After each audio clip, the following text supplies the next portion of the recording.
नमस्कार दोस्तों, स्वागत है आपका। दोस्तों, इस वीडियो लेक्चर में हम लोग भारतीय अर्थव्यवस्था, इंडियन इकोनॉमी के महत्वपूर्ण प्रश्नों को देखेंगे। यह हमारा video UP PCS, RO, ARO और प्री के लिए महत्वपूर्ण होगा। तो चलिए बिना देरी के हम जो है अपने वीडियो को स्टार्ट करते हैं। पहला क्वेश्चन हमारा है, देखिए पहला ही क्वेश्चन भारत की अर्थव्यवस्था के नेचर के बारे में पूछा गया है। तो कह रहा है कि मिश्रित अर्थव्यवस्था का अर्थ क्या है। तो यहाँ अर्थ पूछा गया है, तो आप सबसे पहले जान लीजिएगा, जो भारत की अर्थव्यवस्था है वह मिक्स्ड टाइप की है, मतलब मिश्रित है। अभी हम देखेंगे कि मिश्रित अर्थव्यवस्था क्या होता है। तो पूछ रहा है कि जो मिश्रित अर्थव्यवस्था है, मिक्स्ड इकोनॉमी, मिक्स्ड, तो ये जो है इसका अर्थ क्या है। तो देखिए पहला ऑप्शन हमारा कह रहा है जहां कृषि और उद्योग दोनों को समान महत्व दिया जाता है, तो गलत है। इसमें होता तो है कृषि और उद्योग, बात तो सही है, पर समान महत्व की बात नहीं हो रहा है। तो अब ऑप्शन बी देखिए, ऑप्शन बी कह रहा है जहां राष्ट्रीय अर्थव्यवस्था में सार्वजनिक क्षेत्र के साथ साथ निजी क्षेत्र भी विद्यमान हो।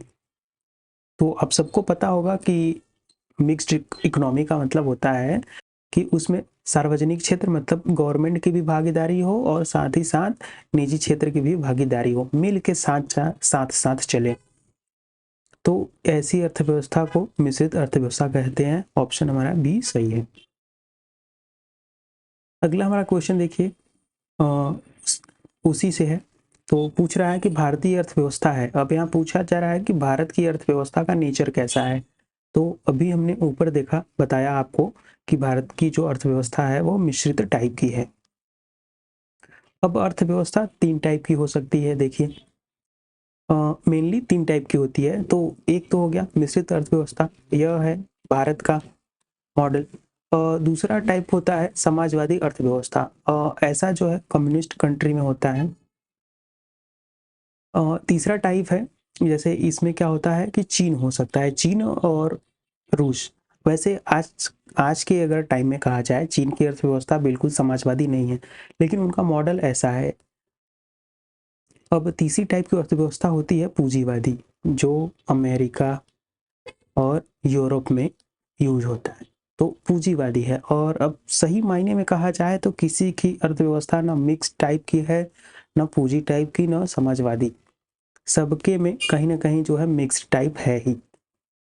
तो आप याद रखिएगा कि भारत की अर्थव्यवस्था कैसी है, मिश्रित है। अब ध्यान दीजिएगा कि ये क्वेश्चन जो है कई बार रिपीट हुआ है, देखिए 1999 में, 2006 में, 2007 में, 2016 में। अब देखिए अगला हमारा क्वेश्चन है, भारत की राष्ट्रीय आय में कृषि का योगदान है लगभग कितना। तो यह आरओ मेंस 2013 का क्वेश्चन था।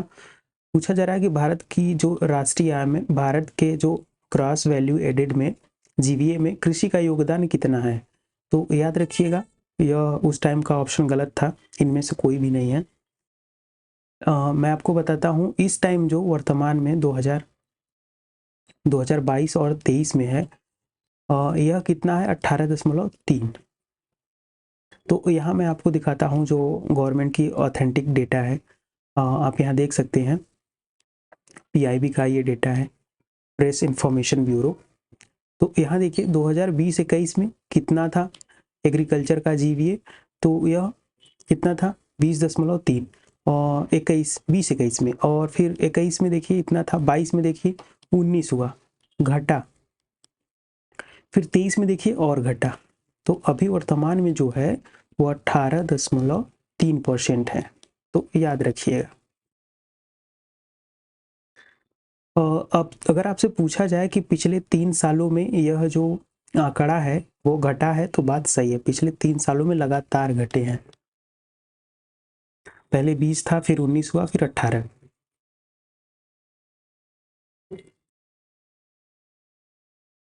अगला क्वेश्चन देखिए, भारत की राष्ट्रीय अर्थव्यवस्था का सबसे बड़ा स्रोत क्या है।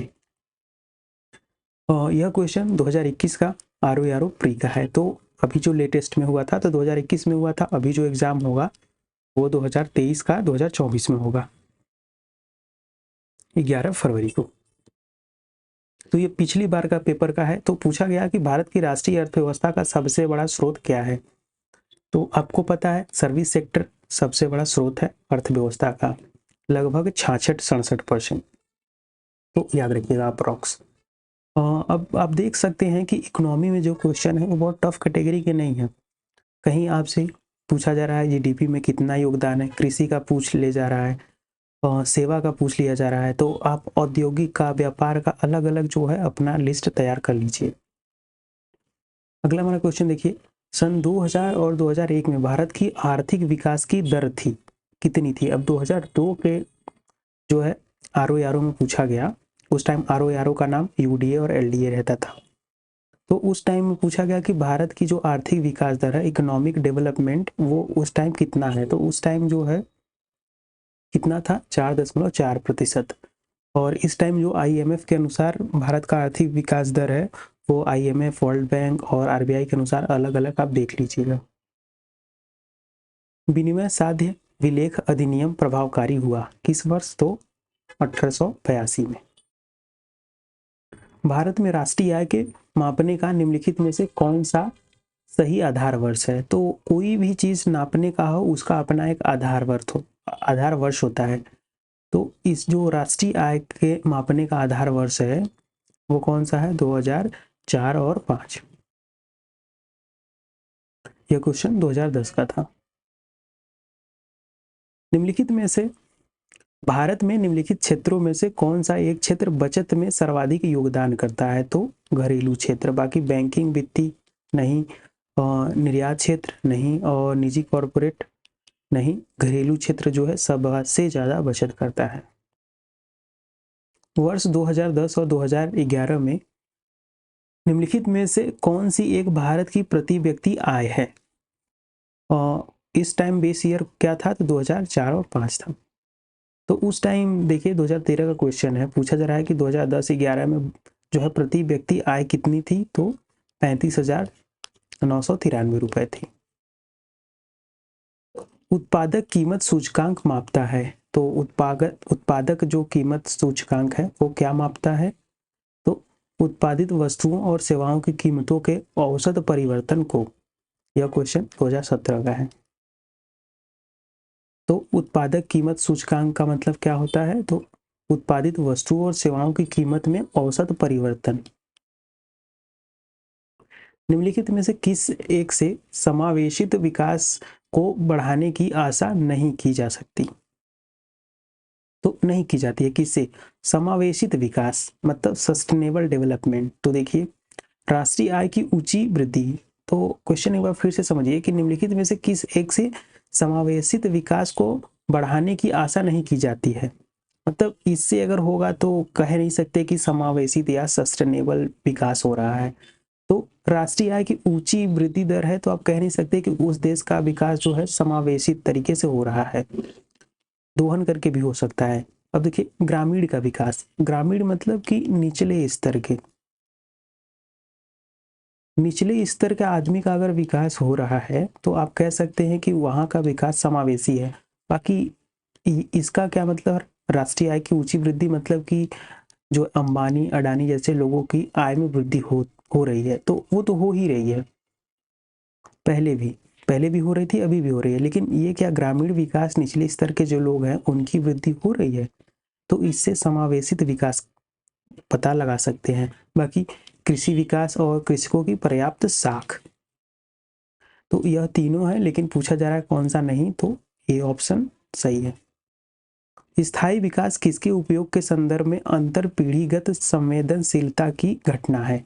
स्थायी विकास पूछा जा रहा है। तो देखिए, प्राकृतिक संसाधनों के, भौतिक संसाधनों के, औद्योगिक संसाधनों के और सामाजिक संसाधनों के। तो बताइए, तो इसका हमारा जो आंसर है वो है प्राकृतिक संसाधनों के। अब देखिए, भारत के सकल घरेलू उत्पाद में 2010-2011 में कृषि और संबंधित क्षेत्रों का योगदान कितना रहा? तो अभी हमने वहां देखा था, सेम क्वेश्चन पूछा गया था कि कृषि एंड अलाइड सेक्टर में, यहाँ मैं आपको बताया कि एग्रीकल्चर एंड अलाइड सेक्टर में इकोनॉमी पूछ रहा है, तो वही बातें यहाँ पूछ रहा है और क्वेश्चन रिपीट हुआ है। तो बताइए, तो 2010 में जो था यह लगभग 15% था। तो अभी मैंने आपको 2023 का बताया, यह कितना है 18.3%। तो 2010 से अगर पूछ लिया जाए एक डेकेड में बढ़ी है तो बिल्कुल बढ़ी है। किसानों के लिए किसान क्रेडिट कार्ड योजना लाई गई। यह कई अलग अलग एग्जामों में कई बार क्वेश्चन पूछा गया है, तो आप ध्यान रखिएगा। 2014 में पूछा गया था, हो सकता है 2023 में रिपीट हो। तो क्रेडिट कार्ड जो स्कीम है वह 1998-99 में लाई गई थी। अब फिर से देखिए, किसान क्रेडिट कार्ड पर ही, केसीसी पर, इसको शॉर्ट में केसीसी कहते हैं। तो केसीसी योजना के संबंध में निम्नलिखित कथनों पर विचार कीजिए। कह रहा है केसीसी योजना 2001 में शुरू हुई थी, तो अभी हमने देखा यह 1999 में शुरू हुई थी, तो गलत है। यह योजना किसानों को उनकी खेती की आवश्यकताओं के लिए पर्याप्त और समयानुकूल साख प्रदर्शन साख समर्थन प्रदान करती है। तो यह बात बिल्कुल सही है कि यह जो है कि पर्याप्त समय देता है और लो जो है इंटरेस्ट रेट पर यह ब्याज होता है। क्रेडिट कार्ड है, क्रेडिट कार्ड का मतलब होता है एक टाइप का लोन। तो ऑप्शन जो कथन बी है यह सही है, लेकिन कथन ए गलत है, तो ऑप्शन हमारा बी सही होगा। अब यहाँ देखिए 2014 के मेंस में केसीसी क्वेश्चन पूछा गया और 2016 के प्री में फिर पूछ लिया गया दूसरे तरीके से। तो क्वेश्चन एक, तरीके अनेक, याद रखिएगा। भारत के कृषि उत्पाद व्यापार व वाणिज्य बिल 2020 में से निम्नलिखित में से किसका उल्लेख नहीं किया गया है। अब 2021 के प्री का क्वेश्चन है, तो देखिए इसमें जो कह रहा है कि कृषि उत्पाद व्यापार और वाणिज्य बिल, यह जो बिल अभी लाया गया था 2020 में, इसमें किसका उल्लेख नहीं है। तो देखिए अगर कृषि के उत्पाद का, व्यापार का और वाणिज्य का कोई बिल आ रहा है तो इसमें आवश्यक वस्तुओं के बारे में बातचीत होगा, संविदा कृषि के बारे में बात होगा, मेनली इसी के लिए तो ला ही रहे हैं कॉन्ट्रैक्ट एग्रीकल्चर। एमएसपी, तो देखिए न्यूनतम समर्थन मूल्य, तो एमएसपी के लिए तो ये उत्पाद व्यापार वाणिज्य बिल इसका कोई लेना देना ही नहीं है, क्योंकि एमएसपी जो है इसका अलग खेल है। तो अगला है कृषि उत्पाद विपणन समितियां, तो एपीएमसी वगैरह इसके लिए है। तो पूछा जा रहा कौन सा नहीं है, तो हमारा ऑप्शन जो सी सही है। विकास का भारतीय मॉडल किसके हितों की सुरक्षा करता है। तो भारत का जो विकास मॉडल है वो किसके हितों की सुरक्षा करता है। अब आप कहीं ना कहीं अगर आप दिमाग लगा के सोचेंगे थोड़ा सा, तो कहीं ना कहीं पूछ रहा है कि जो भारत का मॉडल है वो कैसा है। तो हमने देखा था कि मिक्स है, कैसा है, मिक्स्ड, मिश्रित अर्थव्यवस्था है। तो मिश्रित अर्थव्यवस्था में कैसा होता है, केवल व्यक्ति की बात की जाती है, नहीं, हम लोगों ने देखा कि वहाँ सरकार, सार्वजनिक भी और निजी दोनों हितों की रक्षा की जाती है। राज्य का तो नहीं, व्यक्ति और राज्य दोनों का। तो वही तो बात कह रहा है, व्यक्ति मतलब निजी और राज्य मतलब सरकार, तो दोनों के हितों की सुरक्षा की जाती है। ऑप्शन सी सही है। क्वेश्चन एक, तरीके अनेक, निम्नलिखित में से कौन सा राष्ट्रीय बागवानी मिशन का उद्देश्य नहीं है। तो राष्ट्रीय बागवानी मिशन का उद्देश्य कौन सा नहीं है। देखिए वित्तीय सहायता प्रदान करना, बागवानी क्षेत्रों में ऊंची समृद्धि प्राप्त करना, तो इसी के लिए तो लाया ही गया होगा। अब देखिए पोस्ट हार्वेस्टिंग मैनेजमेंट के लिए और मानव संसाधन विकास के लिए, ये तो डेफिनेटली। बाकी वित्तीय सहायता प्रदान करने के लिए नहीं लाया गया था। कथन ये कह रहा है भारत में खाद्यान्न उत्पादन में लगभग आत्मनिर्भरता प्राप्त हो गई है। तो ये तो बात बिल्कुल सही है, भारत जो है खाद्यान्न के लिए बाहर से तो निर्भर नहीं है, हमारे यहाँ पर्याप्त जो है फूड सप्लाई चेन है। बाकी देखिए कारण आर कह रहा है कि अब भारत थोक मात्रा में खाद्यान्न का आयात नहीं करता है, तो सही बात है। और भारत आयात क्यों नहीं करता, क्योंकि अब हम हो गए हैं आत्मनिर्भर। तो आर जो है ए का सही व्याख्या भी कर रहा है, तो हमारा जो ए और आर दोनों सही है। आर जो है ए सही का आर जो है ए का सही व्याख्या कर रहा है। निम्नलिखित घटनाओं पर विचार कीजिए तथा उन्हें काल क्रमानुसार व्यवस्थित कीजिए। देखिए नाबार्ड की स्थापना पूछा जा रहा है, फिर स्वयं सहायता समूह, इसको सेल्फ हेल्प ग्रुप कहते हैं। तो स्वयं सहायता समूह का बैंक लिंकेज प्रोग्राम, किसान क्रेडिट कार्ड योजना। अब फिर देखिए 2021 में मैंने बताया कि वहाँ क्वेश्चन एक तरीके अनेक, एक ही क्वेश्चन को घुमा फिरा के 50 बार वो पूछेंगे और तरीके बदल के पूछेंगे। तो केसीसी ये अभी तक हम लोग तीसरी चौथी बार क्वेश्चन देख रहे हैं। और 21 में पूछा गया मेंस में, 16 में पूछा गया था, 9 में पूछा गया था, फिर 21 में, और 23 में हो सकता है, आप उम्मीद कर सकते हैं। देखिए अगला, क्षेत्रीय ग्रामीण बैंक, रीजनल रूरल बैंक। तो ध्यान दीजिए, जो नाबार्ड की स्थापना कब हुई थी, तो 1982 में। फिर देखिए, स्वयं सहायता समूह का बैंक लिंकेज प्रोग्राम, मान लो आपको ये नहीं पता, लेकिन किसान क्रेडिट कार्ड अभी हमने देखा कि यह 1998-99 में। तो इसमें देखिए, अब ये इतना पक्का हो गया, तो यहाँ काल क्रमानुसार पूछा जा रहा है। तो सबसे पहले तो आएगा कौन सा, देखिए सबसे पहले कौन सा आएगा, तो सबसे पहले एक आएगा, फिर उसके बाद जो आएगा 3 आएगा। तो देखिए एक और एक किस में पहले आया है, 3 बाद में, तो यहाँ 1 के बाद 3 आया है, और यहाँ 3 के बाद 1 आया, तो ये तो नहीं होगा। फिर 1 के बाद यहाँ 3 आया है, 1 2 3, और यहाँ 3 के बाद 1, तो ऑप्शन हमारा या तो सी हो सकता है या तो ए। अब आपको इतना पता होगा कि क्षेत्रीय ग्रामीण बैंक जो है यह 1975 में मेरे ख्याल से आया था। तो अगर ये आया था तो ऑप्शन हमारा ए सही हो गया, और ए ही सही है। निम्नलिखित में से कौन सा कृषि उत्पाद अपने निर्यात से देश के लिए सर्वाधिक विदेशी मुद्रा प्राप्त करता है? तो कह रहा है कि भारत में ऐसा कौन सा कृषि उत्पाद है जिसका निर्यात करके सर्वाधिक विदेशी मुद्रा प्राप्त करता है भारत? तो यह कच्ची कपास है, कहवा नहीं। बासमती चावल का जो है एक्सपोर्ट होता है पर उतना नहीं होता, चाय का भी होता है पर उतनी मात्रा में नहीं जितना कच्ची कपास। तो ऑप्शन सी है। मौसम आधारित फसल बीमा योजना, तो फसल बीमा योजना के बारे में क्वेश्चन है। योजना सर्वप्रथम लागू की गई कौन से राज्य में? तो कर्नाटक में।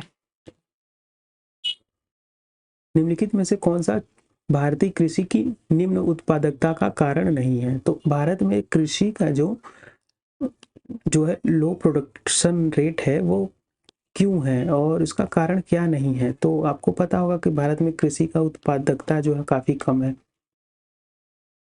आप वहाँ देख ही सकते हैं कि भारत में जो है जीडीपी में कितना योगदान दे रहा है, जीवीए में तो 18%, और कृषि में संलग्न है लगभग 50% लोग। 50% लोग खाली 18% जीडीपी में योगदान दे रहे हैं, तो समझ सकते हैं कि जो उत्पादकता तो काफ़ी कम है। तो इसमें कारण में पूछा जा रहा कौन सा कारण नहीं है? जनसंख्या का दबाव, बेशक यह कारण है। प्रच्छन्न बेरोजगारी, कृषि में प्रच्छन्न बेरोजगारी होती है, यह भी सही बात है। सहकारी कृषि, सहकारी कृषि इसीलिए आया था कि उत्पादकता बढ़े, तो यही जो है पूछा जा रहा कौन सा कारण नहीं है, तो सी। बाकी भूमि का जो है, भूमि जोत का आकार छोटा है। अगर छोटे छोटे खेत रहेंगे तो आप कोई फसल अच्छे से उगा नहीं पाएंगे, खेती नहीं कर पाएंगे। आप जो है कृषि में टेक्नोलॉजी का यूज नहीं करेंगे, कहेंगे मेरे पास छोटा सा खेत है, मैं ट्रैक्टर क्यों खरीदूं। किसी फर्म के चल लागत पूंजी में निम्नलिखित में से क्या शामिल नहीं है? किसी फर्म के चल लागत पूंजी में क्या शामिल नहीं है? तो देखिए यह क्वेश्चन ROE 2014 का है। अब चल लागत पूंजी क्या होता है? चल अचल आप समझते हैं, चल मतलब जो मूवेबल प्रॉपर्टी हो। तो इसमें बीज हो सकता है, उर्वरक हो सकता है, सिंचाई होता है, लेकिन भूमि का जो राजस्व है यह चल लागत पूंजी में शामिल नहीं होता। भूमि का राजस्व आपको पता है यह कैसे टाइप का होता है, तो अचल। निम्नलिखित में से कौन सी एजेंसी भारत में कृषि सामानों के निर्यात में सम्मिलित नहीं है, सहभागी नहीं है? अब पूछा जा रहा है कि एक्सपोर्ट में कौन सहभागी नहीं है, कौन जो है मदद नहीं करता, कौन सी ऐसी संस्थान? तो आप देख सकते हैं कि यूपी पीसीएस में ज़्यादातर क्वेश्चन नहीं वाले पूछे जाते हैं, तो आप याद रखिएगा ऐसे। प्री का 2017 क्वेश्चन है आर का। और नेफेड करता है, बिल्कुल करता है। और स्टेट ट्रेडिंग कोऑपरेशन, इसका नाम ही ट्रेडिंग है तो ये तो करता ही होगा। इफको नहीं करता। और देखिए एमएमटीसी यह करता है। अब इफको का काम क्या है? इफको का काम केवल और केवल इतना है कि यह उर्वरक जो है बनाए, कृषि के लिए उर्वरक का उत्पादन करता है इफको। तो ऑप्शन हमारा सी सही है। दोस्तों अगर आपको वीडियो अच्छा लगा तो जो है चैनल को प्लीज़ सब्सक्राइब कर लीजिए। और पीडीएफ के लिए आप competition GK trick 2024 Telegram channel join कर लीजिए। अगला हमारा क्वेश्चन है, भारत के राज्यों में से उत्तर प्रदेश निम्नलिखित में से किन फसलों का अग्रणी उत्पादक है? अब देखिए मेन क्वेश्चन यहाँ से स्टार्ट हुआ यूपी का। पूछ रहा है कि यूपी जो है किन फसलों में अग्रणी है, सबसे सर्वाधिक फसल जो है कौन सी उगाई जाती है? 17 का प्री का क्वेश्चन है आर। तो पहली यूपी में जो मुख्य फसल है वो है गेहूं। गेहूं 2 में है, सीडी कट गया। फिर इसके बाद जो है सेकंड मोस्ट जो है वो आलू है। आलू कन्नौज और इटावा क्षेत्रों में खूब उगाई जाती है, आगरा में। और फिर तीसरी जो है वो है गन्ना। गन्ने के उत्पादन में भारत यूपी जो है प्रथम स्थान रखता है। तो गेहूं आलू गन्ना, ऑप्शन बी सही है। स्वतंत्र भारत की प्रथम औद्योगिक नीति की घोषणा कब की गई? 1948 में, देश आजाद होने के जस्ट 1 साल बाद। तो देखिए एमएसएमई पारित हुआ। एमएसएमई अधिनियम जो है, सूक्ष्म लघु मध्यम उद्यम विकास अधिनियम जो है, कब पारित हुआ? तो 2006 में। अब देखिए 2006 में यह अधिनियम पारित हुआ था, पूछा गया 2016 में। तो जरूरी नहीं है कि जो 2015 में पारित हो वहीं 2016 पूछा जाएगा। 10 साल 5 साल 20 साल पुराने भी पूछे जाते हैं जो थोड़े महत्वपूर्ण होते हैं। लघु निर्माणी उद्योग में प्लांट और मशीनरी में विनियोग की मात्रा होनी चाहिए। कितनी होनी चाहिए? 25 लाख रुपए से ऊपर, परंतु 5 करोड़ रुपए से अधिक नहीं। उसको हम कहेंगे लघु निर्माणी उद्योग। भारत में जिन व्यवसायों का विनियोग 1 करोड़ रुपए तक तथा कारोबार 5 करोड़ रुपए तक उन्हें जाना जाता है। अब सेम क्वेश्चन है, बाकी ध्यान दीजिए 2016 में पूछा गया और 2021 के प्री में पूछा गया। तो ऐसी कौन सी इंडस्ट्री है जिसमें 1 करोड़ रुपए से 5 करोड़ रुपए तक का कारोबार होता है? उसे कहते हैं सूक्ष्म उद्योग। और अभी हमने देखा कि 25 लाख से 5 करोड़ तक को क्या कहते हैं? लघु। और इसका क्रम आप याद रखिए कि एमएसएमई होता है, MSME, माइक्रो स्मॉल मीडियम। तो माइक्रो हो गया, स्मॉल और मीडियम, ये है माइक्रो वाला। अब चलिए अगला क्वेश्चन देखिए। अगला क्वेश्चन भी हमारा एमएसएमई से ही है। तो कह रहा है एमएसएमई अधिनियम 2020 के विषय में निम्नलिखित कथनों पर विचार कीजिए। कथन एक कह रहा है, भारत सरकार ने 13 मई 2020 को आत्मनिर्भर भारत पैकेज के अंतर्गत एमएसएमई की नई परिभाषा घोषित की। तो सही बात है, सरकार ने नई परिभाषा घोषित किया था। यह बदली परिभाषा 1 जून 2020 से प्रभावी थी। तो गलत है यह।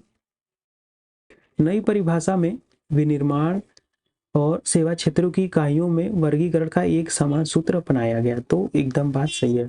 कथन 1 और 3 सही है, 2 गलत है। बी ऑप्शन सही है। यह क्वेश्चन आर मेंस 2016 में पूछा गया और 16 में क्वेश्चन, अगला क्वेश्चन 16 में पूछा गया था। देखिए, उपभोक्ता सहकारी भंडार स्थापित किए जाते हैं किसके द्वारा? सदस्यों द्वारा। तो सहकारी जो समितियां होती हैं ये अपने सदस्यों द्वारा ही स्थापित किए जाती हैं। इसके मेंबर कौन होते हैं? सदस्य ही। भारत में मील निर्मित कपड़ों का सर्वाधिक उत्पादन प्राप्त होता है किस राज्य से? तो मीलों से निर्मित कपड़ों का जो है सर्वाधिक उत्पादन, तो गुजरात से होता है। और आपको पता है गुजरात, महाराष्ट्र, इन्हीं क्षेत्रों में जो है कपास की खेती सर्वाधिक की जाती है। भारत में से किसे महारत्न का दर्जा प्राप्त नहीं है? फरवरी 2013 के डाटा के हिसाब से बताना है। और आपको पता होना चाहिए कि अभी जो है कि महारत्ना और नवरत्ना का जो है, कई सारी कंपनियों को महारत्न का और नवरत्न का दर्जा दिया गया है, तो इसको आप देख लीजिएगा अलग से। तो उस टाइम का आंसर था डी। निम्नलिखित में से किस भारतीय सार्वजनिक क्षेत्र के उपक्रम को 4 नवरत्न कंपनियों को दिया गया महारत्न का दर्जा नहीं प्राप्त हुआ है? तो BEL है। निम्नलिखित युग्म में से कौन सा सही सुमेलित नहीं है?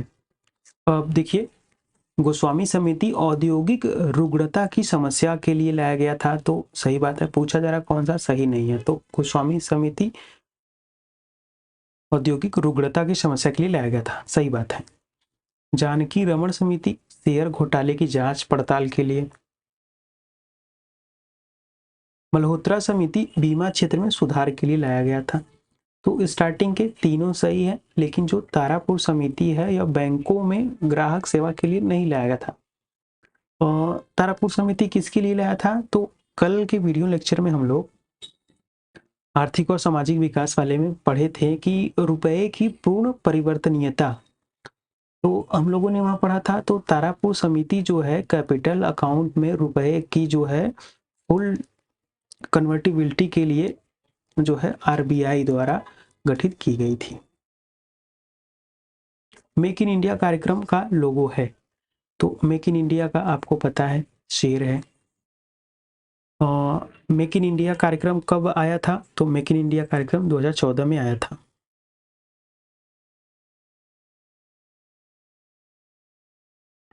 तो 2014 में आया भी था, और 2014 के जो है ROI प्रीमियम पूछ भी लिया गया, तो याद रखिएगा इंपॉर्टेंट है, 2014 में आया था। और स्पेसिफिक पूछा जाए तो सितंबर में आया था। और फिर अगर मान लीजिए आपसे पूछ लिया गया कि इसका लोगो और ईयर पूछ लिया गया, तो बता देना कि सितंबर 2014 में, 25 सितंबर 2014 को लॉन्च हुआ था। और फिर अगर आपको स्टार्टअप भी याद कर लीजिए, स्टार्टअप इंडिया कब आया था? तो स्टार्टअप इंडिया कब लॉन्च हुआ था? तो यह जो है जनवरी 2016 में। कब लॉन्च हुआ था? जनवरी 2016 में। और फिर साथ ही साथ स्टैंड अप इंडिया,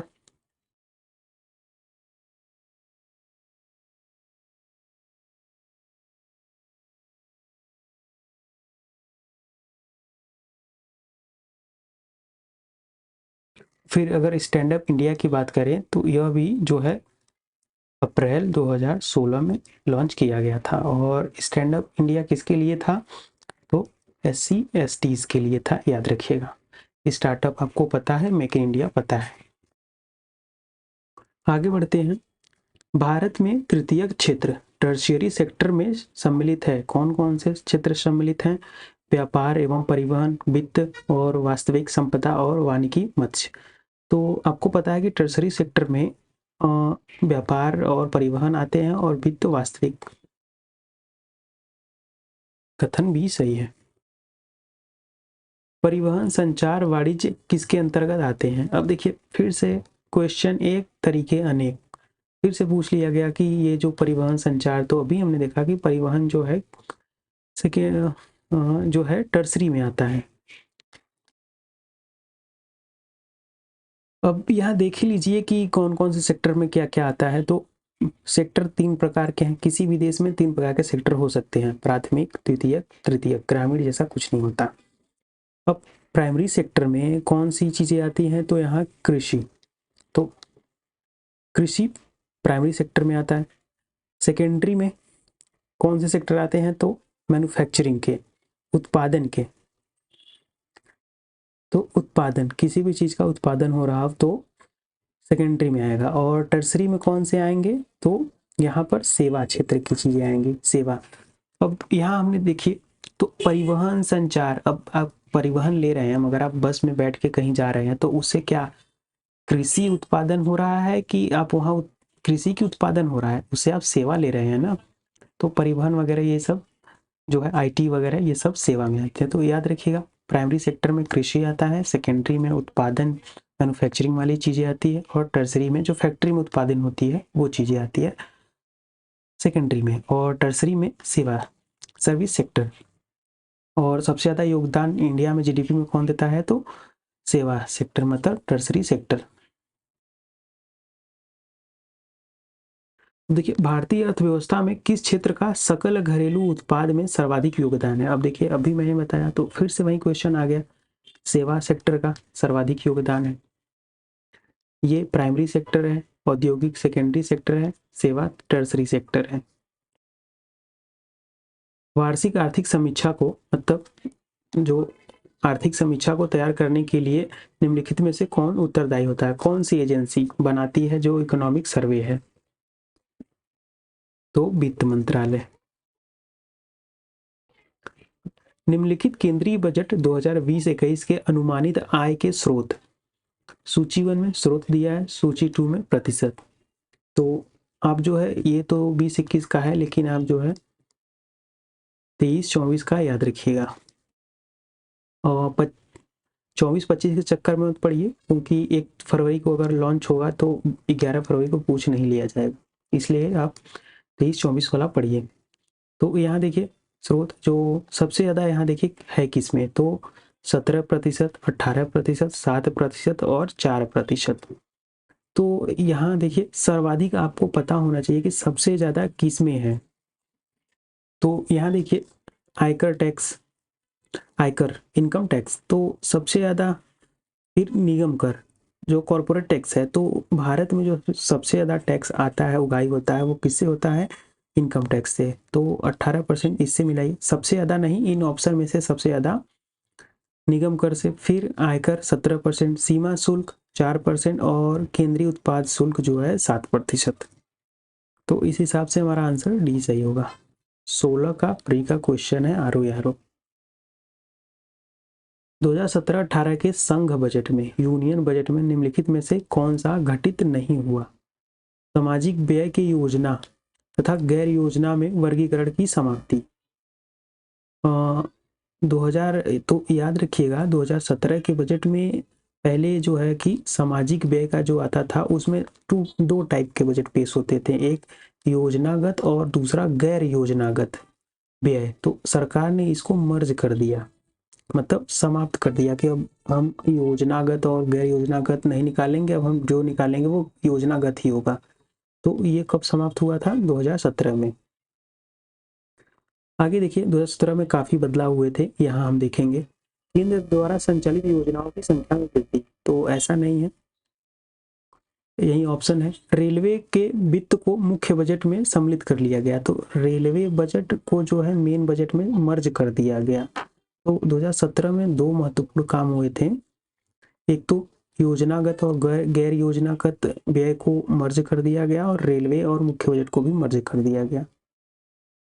बाकी जो है तीसरा काम ये हुआ था कि संघ बजट की तारीख को लगभग 1 महीना अग्रसित कर दिया गया था। निम्नलिखित कथनों पर विचार कीजिए। कथन ए कह रहा है जीडीपी के प्रतिशत के रूप में भारत सरकार का राजकोषीय घाटा 2017-18 में बजट अनुमान की तुलना में अधिक था। कारण आर कह रहा है कि वर्ष 2017-18 में अप्रत्यक्ष करों की वसूली जीएसटी लागू हो जाने के कारण सापेक्षता कम थी। तो देखिए तो दोनों बातें एकदम सही है, और ये जो है आर का सही स्पष्टीकरण कर रहा है। भारत में किसने आमदनी पर कर की शुरुआत की थी, 2014 का क्वेश्चन है और स्टैटिक से क्वेश्चन है। तो यह जो है जेम्स विल्सन ने इनकम टैक्स स्टार्ट किया था।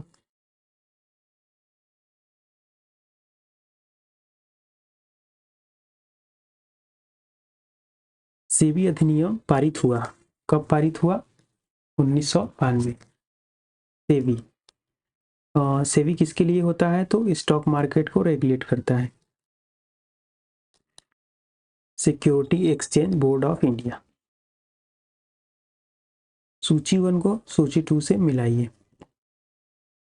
देखिए capital gain tax, central excise duty, यह इधर टैक्स दिया है, कर दिया है, और इधर उसका जो है किस पे लगाया जाता है उसका लिस्ट, कस्टम ड्यूटी और कॉर्पोरेट टैक्स। तो देखिए अब आपको पता है कि कॉर्पोरेट टैक्स किस पे लगता है, तो कॉर्पोरेट टैक्स जो है वो आय पे लगता है। और बाकी अगर हम बात करें कस्टम ड्यूटी, तो आपने सुना होगा कस्टम ड्यूटी आयात पर लगती है। और सेंट्रल एक्साइज ड्यूटी यह जो है किस पे लगती है, तो फैक्ट्री निर्मित वस्तु पर जो है एक्साइज ड्यूटी लगती है। और कैपिटल गेन टैक्स लगती है संपत्ति विक्रय पे। मान लीजिए कैपिटल गेन टैक्स मतलब आपकी कोई संपत्ति है, फैक्ट्री, जमीन, भूमि वगैरह, अगर आप उसको बेच रहे हैं तो 100 रुपए की भूमि थी 2010 में, भूमि 2020 में कितनी हो गई, 110 रुपए की, तो 10 रुपए पे आपको कैपिटल गेन टैक्स देना।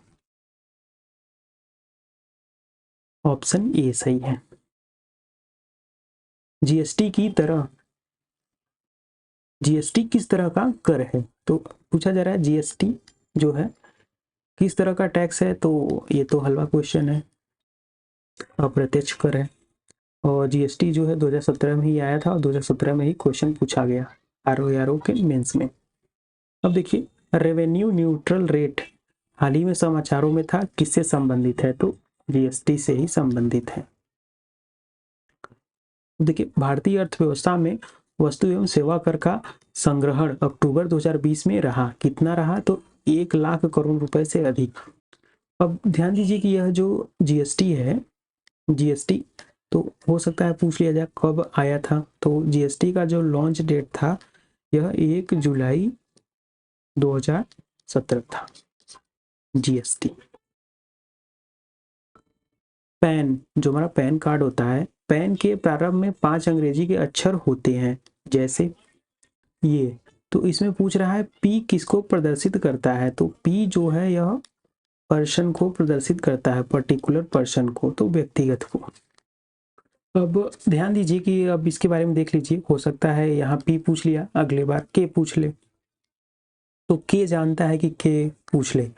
तो अब देखिए जैसे, तो सबसे पहले तो याद रखिए कि पैन कार्ड में कितने डिजिट्स होते हैं, तो पैन कार्ड में देखिए कितने डिजिट्स होते हैं, तो पैन कार्ड में कुल 10 अंक होते हैं। देखिए यहाँ पर 3 3 6 3 पूरे 9 10, तो ये जो नंबर है, तो यहाँ देखिए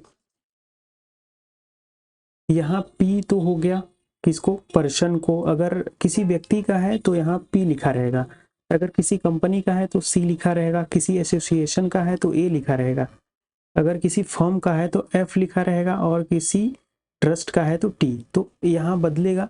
और आगे के ये तो 3 अल्फ़ाबेट हैं, ये रैंडम होंगे, मतलब कुछ भी हो सकते हैं, इसका कोई मतलब नहीं है। पी वाला का मतलब हो गया। और यह जो के है, यह के आपके, अगर आपका जो नाम है उसका क्या होगा, पहला लेटर होगा, जैसे आपका नाम राम है तो यहाँ के की जगह आर हो। और अब ये लास्ट के जो 4 डिजिट हैं, तो 4 डिजिट ये सीक्वेंस नंबर होगा जो गवर्नमेंट डिसाइड करेगी, और लास्ट का ये जो के होगा ये चेक का डिजिट होगा, तो याद रखिएगा। निम्नलिखित में से कौन सा प्रत्यक्ष कर है, तो विक्रय कर, एक्साइज ड्यूटी और कस्टम ड्यूटी, ये सब जो है इनडायरेक्ट टैक्सेस हैं, और लेकिन संपदा कर जो है यह प्रत्यक्ष कर है, डायरेक्ट टैक्स।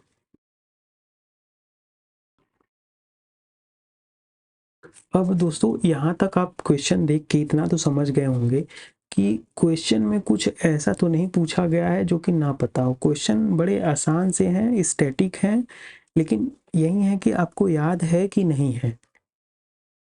तो अभी तक आप यहाँ करंट से क्वेश्चन अगर देखे होंगे तो करंट से क्वेश्चन केवल एक ही टाइप का बना था, वो था बजट, बजट से, और जो है इकोनॉमिक सर्वे से भी कुछ क्वेश्चन थे, जैसे कृषि में कितना ग्रोथ रेट है, ये वगैरह वगैरह करके। तो आप इकोनॉमी के लिए करंट के 2 टॉपिक कवर कर सकते हैं, बजट और इकोनॉमिक सर्वे, और इन दोनों का मेरे वीडियो पर अच्छे से एक्सप्लेनेशन है, वहाँ से भी देख सकते हैं। बाकी जो स्टैटिक है वो आप कवर करिए। तो अभी के लिए हम 52 क्वेश्चन देखे हैं। अगले वीडियो है इसके जो है पार्ट 2 में ये हम 53 से आगे के क्वेश्चन देखेंगे। तो अभी के लिए दोस्तों वीडियो हमारा यही समाप्त होता है। वीडियो अगर आपको अच्छा लगा तो प्लीज़ चैनल को ज़रूर से ज़रूर सब्सक्राइब कीजिए, और पीडीएफ के लिए आप टेलीग्राम चैनल को ज्वाइन कर लीजिए। वीडियो अच्छा लगा तो एक अच्छा सा लाइक दीजिए, कमेंट कीजिए। धन्यवाद दोस्तों।